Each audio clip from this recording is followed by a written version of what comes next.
আসসালামু আলাইকুম প্রিয় শিক্ষার্থী, আশা করি আল্লাহ তাআলার অসীম রহমতে ভালো আছেন। আলহামদুলিল্লাহ, আমিও ভালো আছি।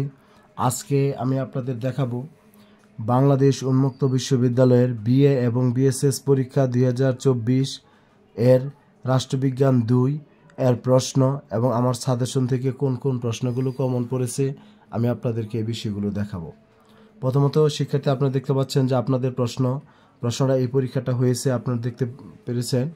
এখন আমি আপনাদেরকে দেখাবো, আমি যে আপনাদের সাজেশন দিয়েছিলাম যারা আমার কাছ থেকে নিয়েছে, আমি আপনাদের বলবো। এখানে দেখতে পাচ্ছেন যে আমার সাজেশনের হলো মানে পরীক্ষার প্রশ্নের হলো আপনার 4 নাম্বার, আমার সাজেশনের হলো 3 নাম্বার। দেখেন, এই যে আমি আপনি দেখেন প্রশ্নটা, যে আদর্শ রাষ্ট্র সম্পর্কে প্লেটোর ধারণা ব্যাখ্যা করুন। এই যে আপনি দেখতে পাচ্ছেন যে 3 নাম্বার, এই যে প্লেটোর আদর্শ রাষ্ট্র তত্ত্বটির সমালোচনা সহ ব্যাখ্যা করুন, অথবা প্লেটোর আদর্শ রাষ্ট্র কি, আদর্শ রাষ্ট্র বাস্তবায়ন করা সম্ভব কি, বা সমালোচনা সহ প্লেটোর আদর্শ রাষ্ট্রের বর্ণনা দিন। এই প্রশ্নটা ছিল আমার সাজেশনে। এরপর শিক্ষার্থী 3 নম্বর যে প্রশ্নটা দেখতে পাচ্ছেন, তবে এই প্রশ্নটা কিন্তু আমি আপনাদের 100% কিন্তু আমি আপনাদের ইম্পর্টেন্ট দিয়েছিলাম। আপনারা দেখতে পাচ্ছেন যে 3 নম্বর প্রশ্নটা 100% ইম্পর্টেন্ট আমি দিয়েছি। এবার আমাদের 4-5 যে প্রশ্নটা, এরিস্টটলের সরকারের শ্রেণীবিভাগ আলোচনা করুন।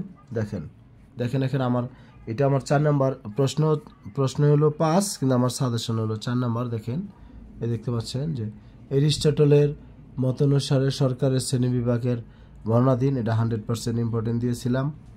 তারপর দেখেন এখানে আমাদের প্রশ্নের হলো 6 নম্বর, রাষ্ট্রচিন্তায় এরিস্টটলের গুরুত্বপূর্ণ অবদান সমূহ মূল্যায়ন করুন। দেখেন আমার প্রশ্নের 5 নম্বর, রাষ্ট্র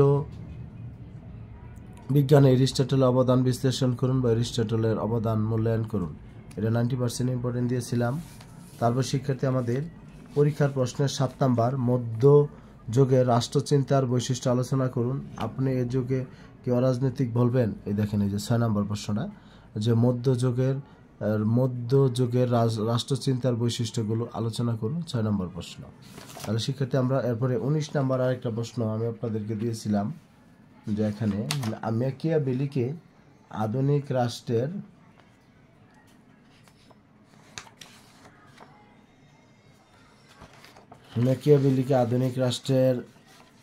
আধুনিক রাজনীতিতে ম্যাকিয়াভেলির অবদান।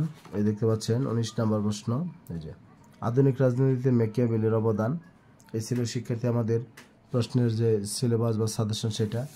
আর সংক্ষিপ্ত প্রশ্ন আমার সাজেশন থেকে আমি আপনাদেরকে বলবো যে এখানে 2টি প্রশ্ন কমন পেয়েছি। তার মধ্যে হলো আপনার 7 নম্বর, আপনার এখানে এই 10 নম্বর প্রশ্নটা, আর হলো আমাদের এখানে এই 13 নম্বর প্রশ্নটা। এখানে 2টা প্রশ্ন কমন পড়েছে, একটা হলো 7 নাম্বার আর একটা হলো আমাদের 2 নাম্বার। আসলে সাধারণত রাষ্ট্রবিজ্ঞান 2 সাবজেক্টের প্রশ্ন কমন করাটা অনেক কঠিন। তারপর আলহামদুলিল্লাহ, এই দেখেন 2 নাম্বার, গণতন্ত্র সম্পর্কে প্লেটোর ধারণা। এই যে 2 নাম্বার প্রশ্ন আপনারা দেখতে পাচ্ছেন, এই যে গণতন্ত্র সম্পর্কে প্লেটোর ধারণা। আর 7 নাম্বার প্রশ্ন দেখেন, জাতিরাষ্ট্র কি। এই প্রশ্নগুলো কমন পড়েছে। তবে এখানে কিছু প্রশ্ন ছিল, এগুলো আপনাদের পারা উচিত। বলবেন কোনগুলো? গ্রিক দর্শনে উল্লেখযোগ্য কয়েকজন দার্শনিকের নাম, যেমন সক্রেটিস, এরিস্টটল, প্লেটো, এই নামগুলো এখানে বলে দিলে হতো। এটা অনেকে আপনারা পারবেন বলে আমি বিশ্বাস করি। সক্রেটিস কি পদ্ধতিতে তার দর্শন প্রচার করত? যাই হোক শিক্ষার্থী, এখন মূলত কথা হলো যে আমরা চেষ্টা করেছি আপনাদের জন্য কাজগুলো করার জন্য, যতটুকু আল্লাহ আমাদেরকে পরিশ্রমের ফল হিসাবে দিয়েছে সেই জন্য শুকরিয়া আদায় করছি।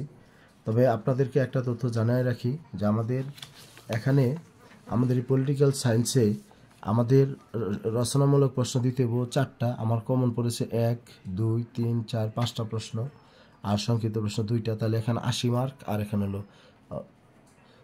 10 মার্ক, তাহলে 90 মার্ক কমন পড়েছে। আর আমরা যে আধুনিক গ্রিক রাষ্ট্র দর্শনে উল্লেখযোগ্য দার্শনিকের নাম, এটাও আশা করি যে আপনারা পারবেন। তাহলে এখানে আমরা বলতে পারি 90 থেকে 95% প্রশ্ন এখানে আমাদের পরীক্ষায় কমন পড়েছে। তবে অন্যান্য সাবজেক্টগুলো আপনাদের জন্য গুরুত্ব সহকারে কাজ করেছি যেন আপনাদের প্রশ্নগুলো কমন পড়ে।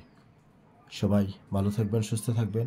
আর যদি আপনারা আমার সাথে যোগাযোগ করতে চান, 01609781125 এই হোয়াটসঅ্যাপ নাম্বারে আপনারা যোগাযোগ করবেন। সবাই ভালো থাকবেন, সুস্থ থাকবেন। আসসালামু আলাইকুম।